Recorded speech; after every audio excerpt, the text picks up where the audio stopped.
You're listening to the Digital Deep Dive, where we tackle the newest trends, strategies, and pain points shaping growth across the digital landscape. From Amazon and D2C to international expansion, join our host and e-commerce leaders across multiple industries for in-depth discussions on how to maximize your brands in the digital arena. Now, here's your host, Aaron Conant. Well, hello, everybody, and welcome back to the Digital Deep Dive podcast. I'm your host. And today we're going to cover market-aware advertising in the Amazon ecosystem as a whole. I got some great friends, partners, supporters of the network over at Perpetua, and have Franz Jordan on today, who's going to have a great conversation across the board on what next level advertising looks like. I know a lot of conversations are there right now. Spend data, retail media networks are popping up everywhere. Amazon has been the tried and true way, but it's also gotten a lot more complicated. But Franz, I'm going to kick it over to you. If you want to do a brief intro on yourself, Perpetua, that would be awesome. And then we can kind of jump into the conversation. Sound good? Sure. Hi, everyone. My name is Franz. I founded a software company back in 2014 called Celix, which back then was one of the very first Amazon SEO softwares globally. As Amazon rolled out advertising and as advertising became more and more important, we shifted our focus from Amazon SEO more to the Amazon paid media side, and grew a lot in this space. Eventually got acquired by Perpetua about a year ago in April 2022. And so since then, I am in the Perpetua team, and I work on a new product called Prism, which is basically a market intelligence solution for Amazon. So that's my context. So I've been in the Amazon space and specifically following the Amazon advertising industry for many years now. I'd say since 2015, very, very closely. And happy to be here with you today. Yeah, awesome. So when we talk about, so this is what's happened, I think, is as everything's gotten more and more complicated, things have gotten more expensive. There's a lot more competition that's out there, and people are struggling to understand, how do I get to the next level? How do we become best in class? How am I just not another advertiser? And so I know we've done a webinar a few weeks back around this topic, and it was kind of out of that I said, hey, how can we get this into a podcast where everybody can download and listen to it? And so you want to, from your standpoint, just being in this space for so long, where we were at and how brands viewed advertising to where we're at right now and how they need to be thinking about it. And then we can jump into what does the future look like? So maybe that can be these three segments we break it into. So yeah, for sure. Yeah. So I think, if you think back in the very early days of advertising, 2015, 16, 17, when Amazon were just basically starting in that space, I think that phase, I would call that phase the early days, where it was very simple to run ads. Effectively, you were running auto campaigns on Amazon with sponsored products. CPCs were in the low cents, right? 5 cents, 10, 15, the 20 good old cents. days. So the good old days, right? Brand side, those were amazing, right? So basically, there's nothing you can do wrong. The moment you run ads, you're basically winning, and life was simple and easy. So I think those were the early days. And now I think that the natural evolution that you see with any advertising platform, not just with Amazon really, is that over time, those platforms tend to get more and more complex. And now, why do they tend to get more complex? Well, because those platforms want to make more revenue from their ads, right? And so how do you do it? Well, first, you increase the volume, which typically means you add more and more ad formats. So you go from sponsored products to brands, display to DSP, and all the things that Amazon released on over the years. So this increases the volume. And the other thing is that you try to increase the value of each click and each impression. And how do you do that? Well, you empower advertisers to target users or shoppers in this case more granularly and more specifically, so that you, as an advertiser, you can determine the value of a shopper very precisely, and then you will be willing to bid the highest possible amount. And so those two trends lead to an increase in complexity because you have more ad formats. Platforms typically give you more levers to reach those shoppers, and they also give you more data on the shoppers than the advertisers. And so overall, the world just gets more and more complex. And so I think that the early days, if that was let's say the first era, then I think somewhere around like 2018 or so, I'd say we moved into the second era, which is an era where we went from data scarcity to data abundance, and where Amazon started to give more and more control to advertisers. And I think that in this area, and I'd say we're still in this era to some degree, it's just gotten a lot more complicated, a lot more complex, a lot more knobs that you can turn, but also a lot more data points that you have to digest. And so I think that today, obviously, everyone knows it's not enough to just run auto campaigns and get clicks for 10 cents. It's a lot more complicated. And I think that today, if you want to win in today's market, really what you need to do is you need to be able to digest all of this data and make sense of it, and then apply it on those different advertising formats. So I think that's where we stand today. And I think it's a difficult position for many advertisers and brands that we talk to, because it's almost overwhelming, the possibilities that you have today. But I think that's the natural way that those platforms tend to evolve. Yeah, I mean, it used to be you could get along back when I was on the brand side. Like, I didn't need tech either to help me out, right? You're just dumping money in, and you're literally printing money. I couldn't spend enough, because I remember thinking if I was spending 75 cents on an ad, like, having started at a nickel to a dime, that was huge. But I think, as you were tracking it, that 2018, maybe 2019, like all of a sudden ad tech popped on, and that was the next level. If you got ad tech, all of a sudden, you were able to beat others just because you could change bids fast enough. And that then required a different skill set, right? You had to know how to use the ad tech. So now it's eating up more time. And there's also this evolution at that point in time is you couldn't just have a random person doing it. Right. Right? You couldn't just have, associate just working on it. You had to all of a sudden start having a strategic plan built around it, because now that ad tech tool could spend all your money in a day. And then what does that look like? Right? And if it did, that was great. Right. Because something. I think, I think another trend that you see very often happen is that users just get a lot more specialized, and as a result of this, also a lot more sophisticated. You have agencies pop up, right? If you think back in 16, 17s, you hardly had some Amazon SEO agencies, but you certainly didn't have any advertising agencies.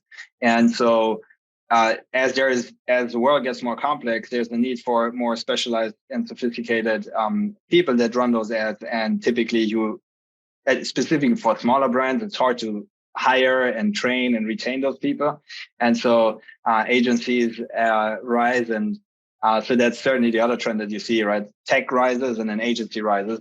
It's funny. I wasn't thinking about that. When I was first looking for an Amazon agency, I was not considering it for my paid media at all, because it was so simple to do. It was more along the lines of the content, right? Helping me build out the landing pages, the A+ detail pages back in the day. Like, that's what I was looking for. Optimization, communication with the vendor manager, help with AVNs. Yep. I wasn't thinking about it from advertising at all. When was that? So that was like 2015, 2016. Yeah. And that makes sense. Huh?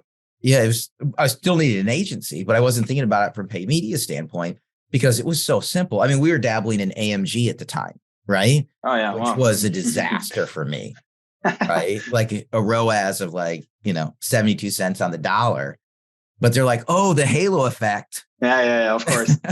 The halo, always halo, no? We didn't hit above, 1 on the ROAS, and all of a sudden we got the halo effect. But if we randomly did a campaign where it hit a 2, they didn't even bring up the halo effect. Yeah, of course. No, I mean, halo is always, a convenient explanation when results are not as expected. Huh? Yeah. They're also telling me how much. Oh, they could read all the brand awareness studies and tell me how much the lift was in store, which I don't.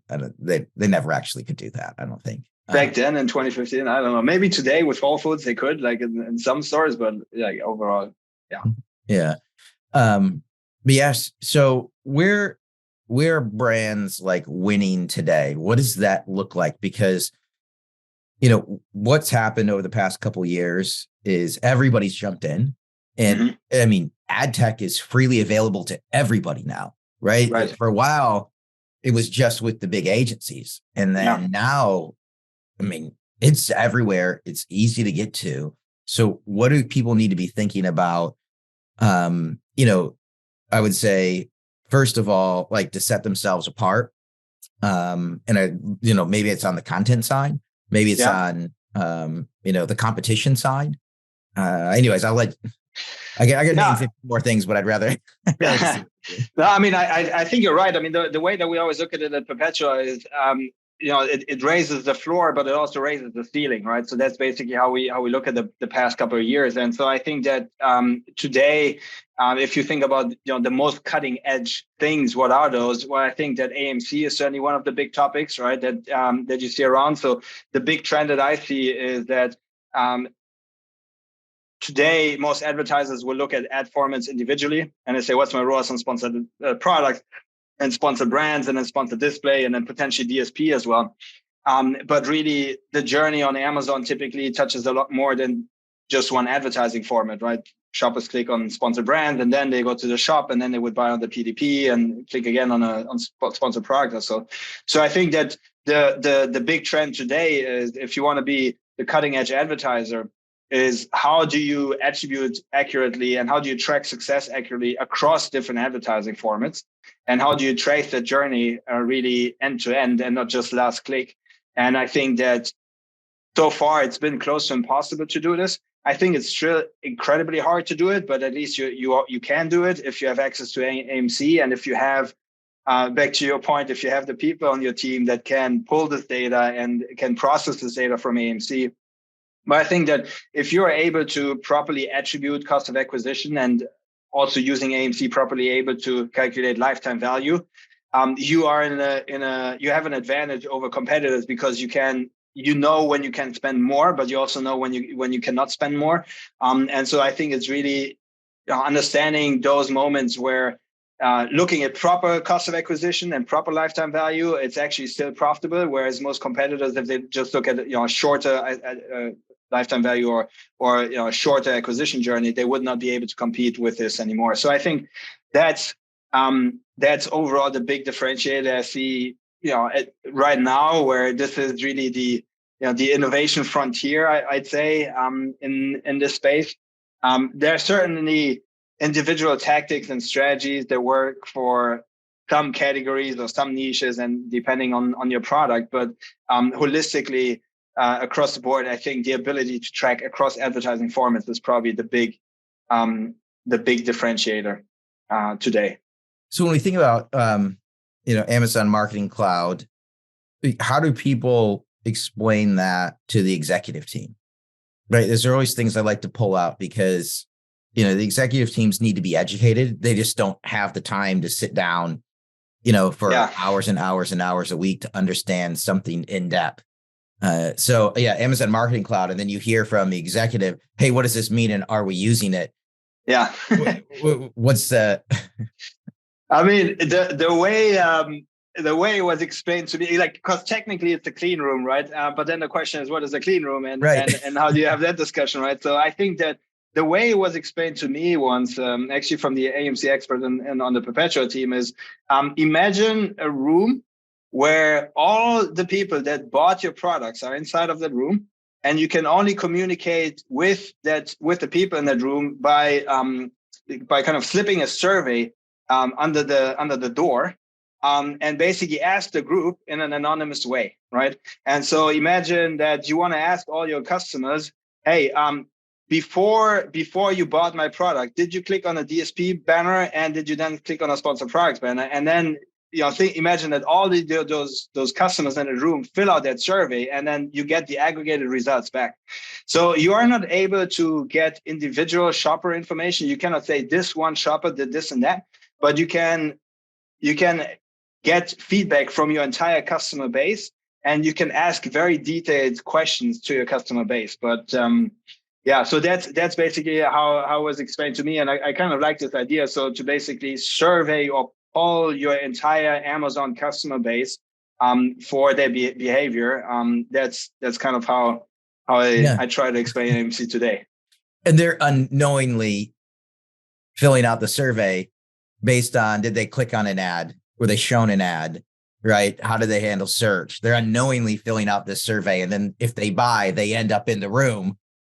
Right. Yes. It's a good way to look at it. Yeah. I mean, it's obviously not that they actually fill out the survey. It's just but I love that Amazon tracks all the data. Survey, they don't even know it. Right, exactly. When they buy, they go into the room. Yes. Right. Yeah, you're right. It's like you fill out the survey the moment you buy, the moment you hit order. Yeah. Also, your survey your data goes into the pool and say, "Hey, welcome to the club." Right. So yeah, I think that's a very good way to look at it.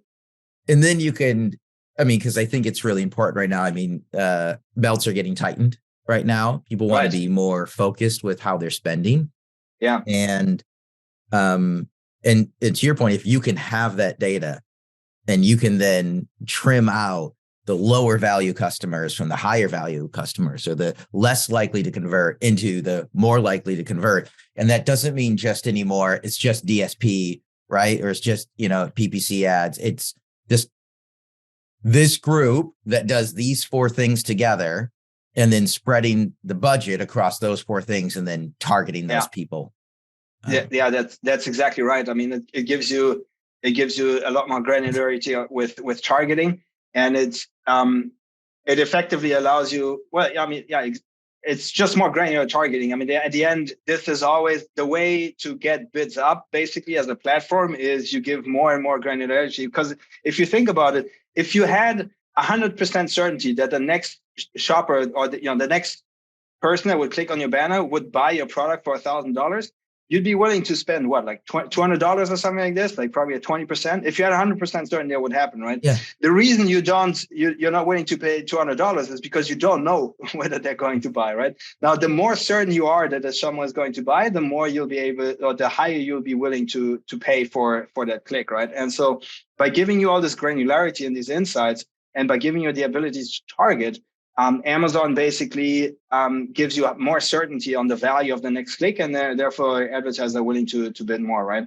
So I think that's this part. And now the other part, and I think that's always a bit forgotten, right? Because if you take a step back, advertising at the end is just lifetime value over cost of acquisition. And now this sounds very simple. Now in reality, it's very difficult to track this and to calculate this. But I think Amazon is in a very good position. So the one type of service that you can do with your room of customers is, what was your journey to buy this product?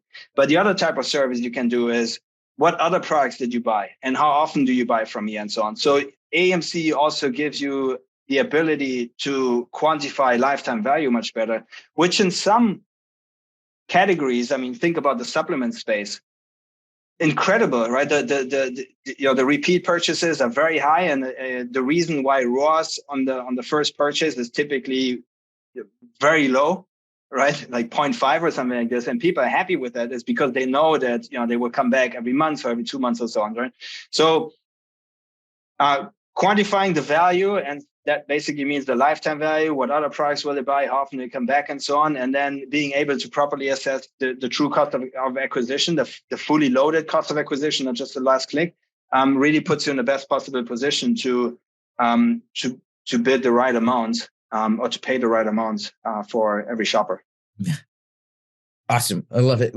I want to pick your brain just based off, previous chats we've had around like market intelligence, competitive analysis.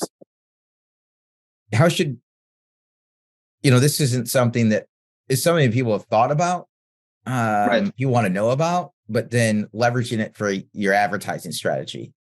Like I'd love to jump into that a little bit. Yeah. So I think that's probably the next era. So if we're currently the second era or the second stage, I think the next stage is going to be to incorporate market data and competitive data. Because if you think about it today, advertising is almost entirely driven just by your own data and your own goals, right? So if you say a goal, you look like, what's my margin, and you choose keywords based on your own data, and everything is just based on your own data. But now if you look at Amazon, there's hardly a page or a view on Amazon where your product is by its own. Usually you'll have many competitor products on the same screen. And so if competition is always just one click away, then competition will have a big impact on your performance. And so I think that given the importance of competition on Amazon, it is surprising how little competitive data is actually used in your advertising strategy. And so I think that that's going to be the next step in the advertising evolution. Is okay, once you have AMC and all these things incorporated, then it's going to be about how do you incorporate competitive data and market data. And so I think one of the examples that I think is that I can give to try to make this a bit more tangible is if you think about most advertisers today, when they set advertising goals, or oftentimes they would say, I want to achieve a specific organic ranking. So they would say, oh, for this keyword, I want to be number 5, or I want to be in the top 5, or something like this, right? And I think that it's great that you have a target that you want to be number 5, but the question whether this target is actually achievable or not does not only depend on what you want. It depends a lot on what is the market, and so I think that the realistic goal of what you can achieve depends a lot on your competitive set, and that competitive set is changing all the time. And so I think setting your goal in a dynamic way that basically it reflects your relative competitiveness and is one of the ways how you can leverage competitive data or competitive insights to drive your advertising. So, but are you looking at like sales, ratings, reviews, content? Is there a source for that? Well, I mean, I think there are things that certainly users can or brands can use, right? I think you would probably look at sales and try to identify, okay, who are the top selling ASINs in my category? Who are the ones that I can actually that I would like to compete with? But then the question is also, how competitive are you? And I think your degree of competitiveness depends on pricing, on brand strength, depends on content, depends on reviews, so it depends on a bunch of things. And so I think that I think part of the reason why it is not used that much today is because doing this in a manual way is just very complicated. So I think just as with ad tech, I think that for these type of analysis, ultimately, you will need to use software at least if you want to scale it, right? Yeah. No, yes, it makes sense, right? That right now the software will go through and it will connect and say, hey, if you do, this many, this DSP combined with this PPC with this display, if you do this in this order or this many times, there'll be a conversion. But there'll also be so you can optimize your spend, right? If it's a limited spend, you want to drive it to the group of customers. The next level is, then what about the group of products, right? And doing the same type of analysis. I love it. Doing on the back end the analysis, because like you're saying, maybe top 10 isn't even realistic for you, because to get there, you're gonna have to spend so much money. It's going to be negative margin at the end of the day, right? It's not even worth it. It's not worth it. And look, just because it's not worth it today doesn't mean that it's still not going to be worth it tomorrow. And I think that's a very important part. Amazon is so dynamic. Your competitive set changes all the time, but also the strength of your competitors change all the time. Imagine that the number one bestseller in your category goes out of stock, right? So suddenly, obviously, you'll be able to your offering is a lot more competitive because your competition overall just got weaker. And now today, in order to capitalize from your competitor's weakness, it just takes some time. So the softwares today are not optimized towards competitors going out of stock and then increasing your bids very, very quickly. And I think that's kind of what in the future will be necessary. So that competitor goes out of stock, you're the first to react because you track your competitors, you realize they're out of stock. So you're the first one that increases your bids because you know that over the next couple of days, your chances of or your conversion rate will be a lot higher because the strongest competitor is out of stock. Vice versa, imagine that one of your top competitors suddenly lowers the price. So that will have a pretty negative impact on you, most likely. And so again, today, the way that most ad tech softwares work is they will notice over time that your performance has dropped. And then they will gradually reduce the bids. but by the time that your bid is low, maybe your competitor has already increased their price again. So you're always kind of behind the reality. If you don't track the drivers, but if you just track the outcomes. And maybe so if you're at the front of this, if you start doing this now and you're ahead, maybe you're playing with your price to do that exact thing against your competition to drive it up. And their ads will drive down, and then you can trigger a massive increase in ad spend. And then not only did you get an increase in sales and conversion, maybe at a lower margin, right? Maybe at a lower margin, but all the competition that's using any ad tech is getting driven down, and then you turn yours on. And now you've just bolstered your strength at the top of that category as a number one bestseller. I love it. That's the smartest way to game the system. But this is how like smaller brands win. Yeah, I mean, it's basically kind of game theory, right? And so being mindful about this and anticipating the reactions of your competitors to your own moves, and basically being two steps ahead. Yeah. So I think that's a really, really good idea. That's but so look, I think because that means we're talking the ad tech platforms need to develop that, right? And then test and learn, and it's going to be different for every category. Yeah. But then test and learn and have those two systems talking, right? Because if it is going down, it needs to be looking at the competition saying that price is down. That's why they're up. Don't turn off the advertising. Keep it up there, at least for 2 weeks, whatever it might be. That I'm playing. I'm a scientist, right? Like I'm doing the opposite. I'm experimenting on the front end. With it. Yeah. And look, I mean, I think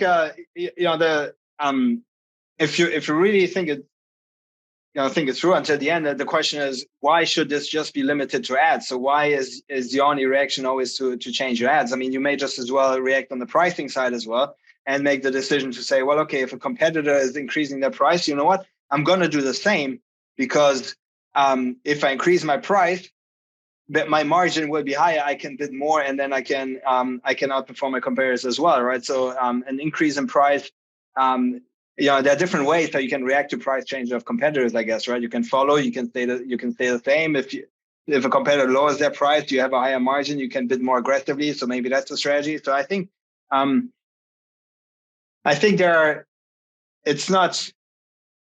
there's not one way to incorporate these things, but being aware. This is why I call this era market awareness, right? So being aware of what's happening in the market. And I also don't mean to say by this that the market data should be the only thing that you look at. Of course, you need to keep your margin in consideration, and you have your own goals as a company and so on, right? So it's not about ignoring your own data, but it's just about not just using your own data.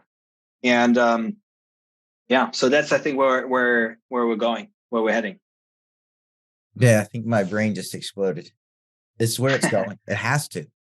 I mean, but it's the evolution, right? Because you were talking about at the beginning, we had all these different silos that got added into advertising. And then we hit this era where you've got to combine it all together, right? But I'm thinking about it up until now around, hey, what does that customer journey look like? And have decisions based on advertising, based on the customer journey and what's working in the combination of different ad platforms. Now, what we're saying is just how those were siloed. Now we have actual silos of how we used to look at content, pricing, competition, share of digital shelf, ratings, rankings, and reviews. We looked at all those differently.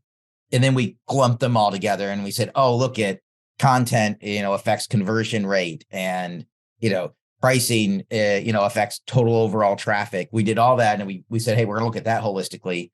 And now we're saying, don't treat this silo. We saw that silos were an issue, so we stopped treating them that way. And then advertising, we saw we had silos, stopped treating them that way. And now we need to say, hey, we actually created two big silos that we need to look at holistically. The people who do that are going to destroy it on Amazon quickly and then carry it over to Walmart and the next marketplace. Yeah, I mean, I think Amazon is, due to its size, is always where these things tend to start. Also, where you have the most possibilities to do it, because Amazon just shares more data and has more infrastructure. Because that's very complex, obviously. But yeah, I mean, I agree with you. So I think that is a natural evolution, because you're always looking for the edge. And so if you today, few brands are using AMC, but give it a year or two, everyone will be using AMC. There's going to be ad tech that makes it fairly simple to calculate your acquisition cost, to calculate your lifetime value. So that's not a differentiator anymore. So what's going to be the next differentiator? And I think the next differentiator is going to be exactly like you said, like the tearing down the silos between the advertising and, let's say, the retail side, but then also layering in this competitive view, and being responsive to changes in the market. Because ultimately that's what shoppers do as well, right? So shoppers behave differently depending on, what ASINs there are, what price they have, and so on. Wow. Yeah. That's awesome. Too cool. So a question that comes up quite a bit, though, is around DSP. And I want to pick your brain on that. And then, I mean, obviously, if you have any questions for me, shoot them back my way. But the question I have is, how should people be looking at DSP? And the reason I'm thinking about it is you're talking about, AMC, few brands using it, but we're going to see a huge influx over the next year. That seems what happened like DSP. Yeah. And there's just so much available inventory at the bottom that people, more people are using it, but not enough, in my opinion. The conversions that I see are crazy. Yeah, I mean, look, I think DSP, and we see it at Perpetua as well. There's a huge demand for DSP, and we're investing heavily into our DSP offering. So I definitely do think that we're big believers in DSP, and I think the DSP or AMC is kind of a critical accelerator to DSP, because the main reason why people have not been using DSP is around tracking, as you said it in the beginning, right? How is the performance? And then when you cannot, when performance is not good, there's always this halo effect. Well, that's for many brands, that's not a particularly satisfying outlook, right? And so they've been waiting for the possibility to truly assess performance of DSP, and I think AMC is the answer to that, right? Because AMC oftentimes doesn't get the credit it deserves. We did an analysis some time ago, and we're basically looking when we shift from first click to last click, how does this actually change the performance of DSP versus sponsored products? And of course, ROAS for sponsored products went down, whereas ROAS of DSP went up, and that's just because you change the attribution. Because people obviously click on DSP first, and then they click on sponsored product last, and then so just by changing attribution, suddenly DSP looks a lot more profitable, and sponsored products looks a lot less profitable.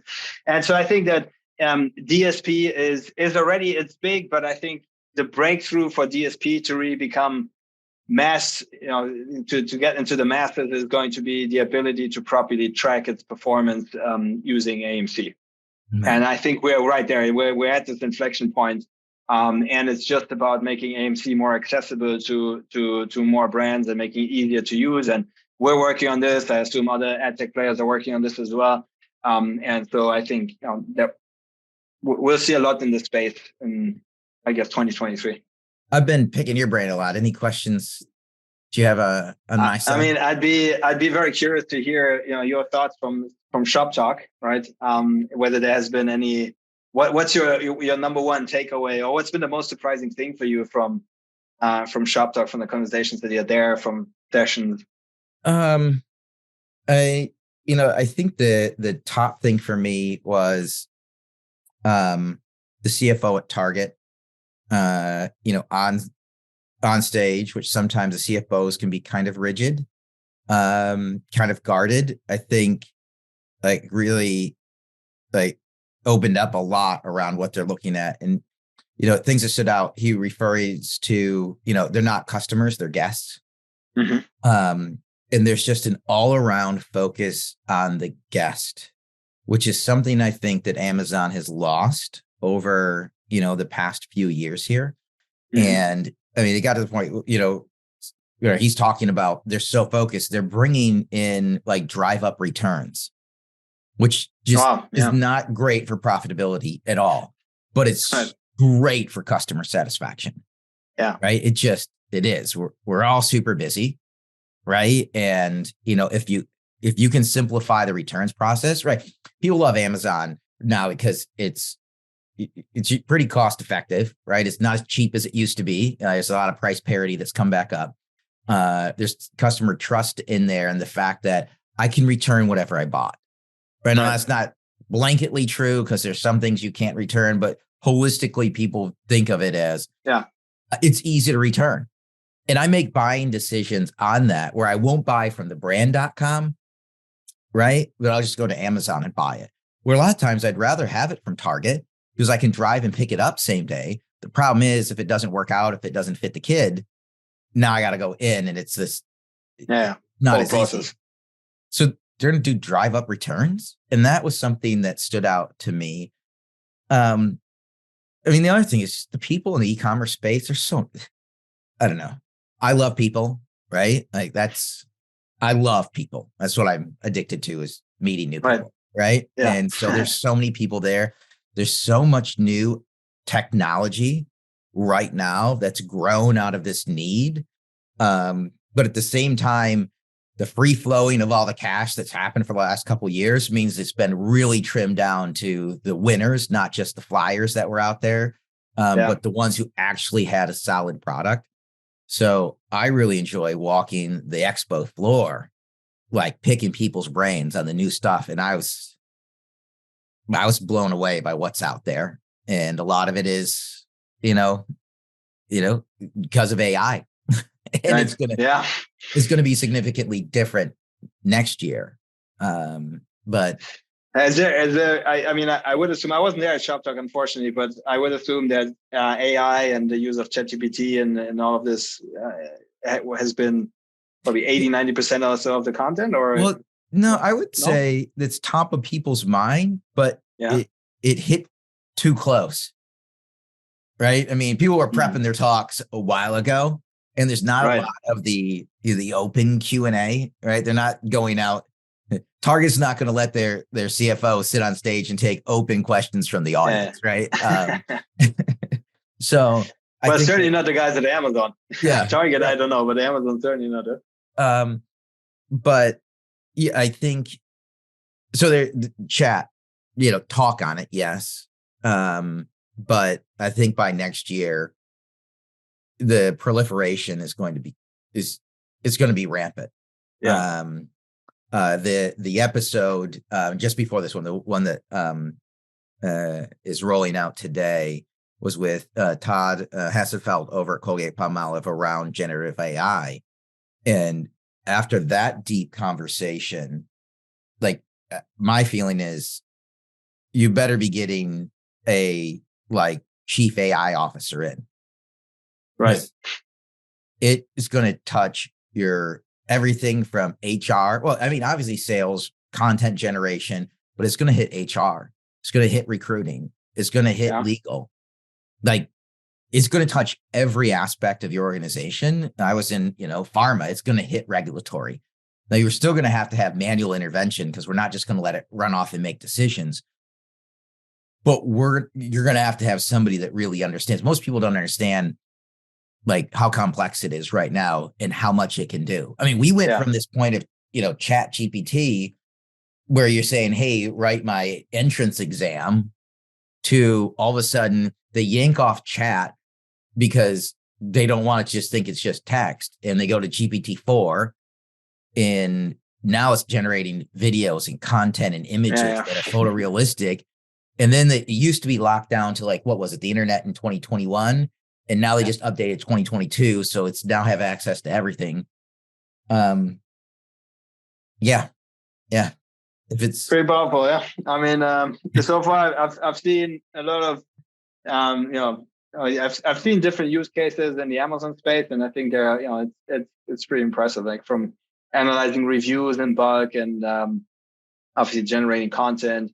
I think it ultimately will make it easier for for folks to get started, I guess, right?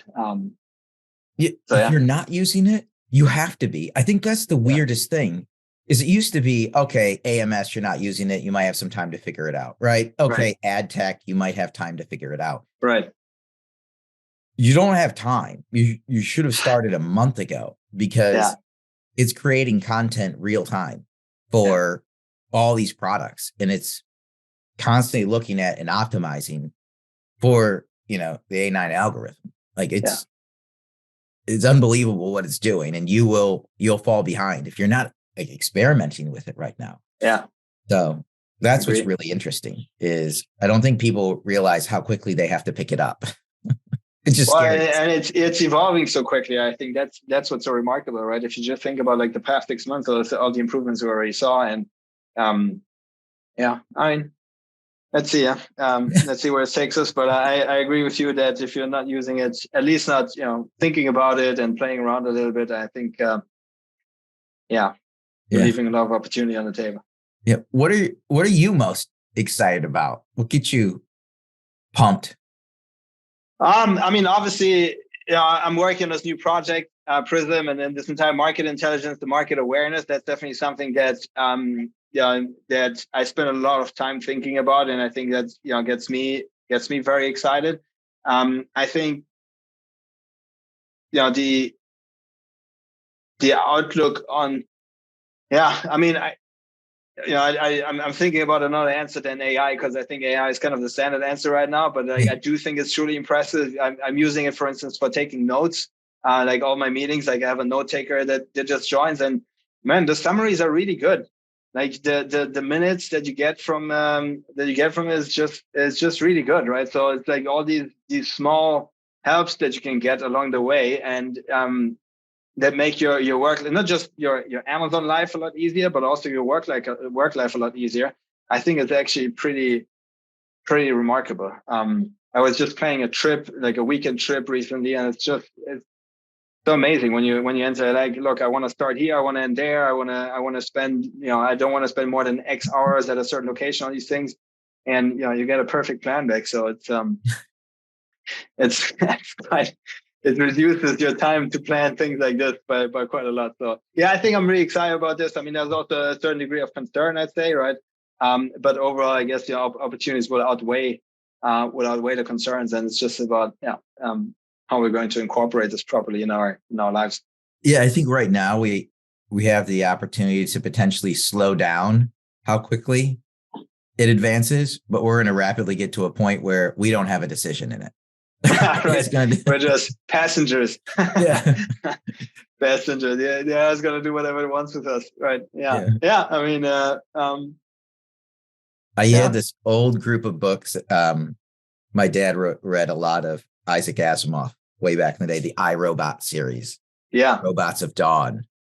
Mm-hmm. And I've read the series a few different times. And people probably seen the movie, but the books are phenomenal. And you're basically looking at it like, he basically predicted the future. Right. Yeah. I mean, it's always interesting. There is a saying in the tech space, right, that you typically overestimate what can be done in 1 year, but then you underestimate what can be done in 10 years. And I think that's kind of the example, right? So I've been, if you've been following all these things, things were okay the past years, but it wasn't great. And then suddenly, boom, you just have this massive progress. So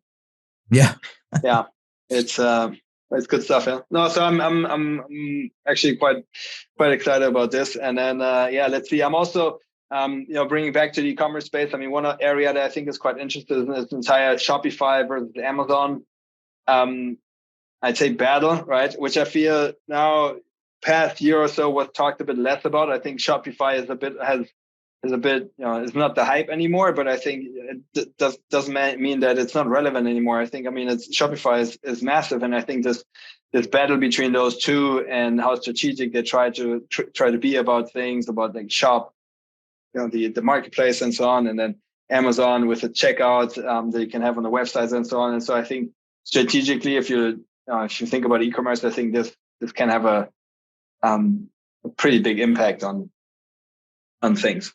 So that's something, but yeah.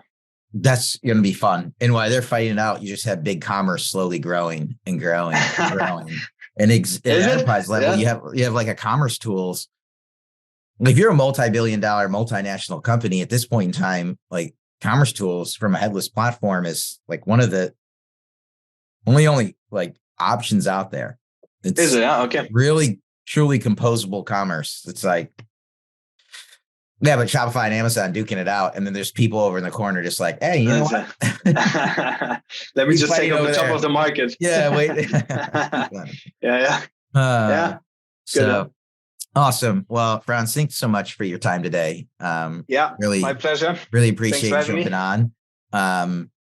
And I mean, you just blew my mind. I think this is where things are going. That it just gets more and more and more complicated.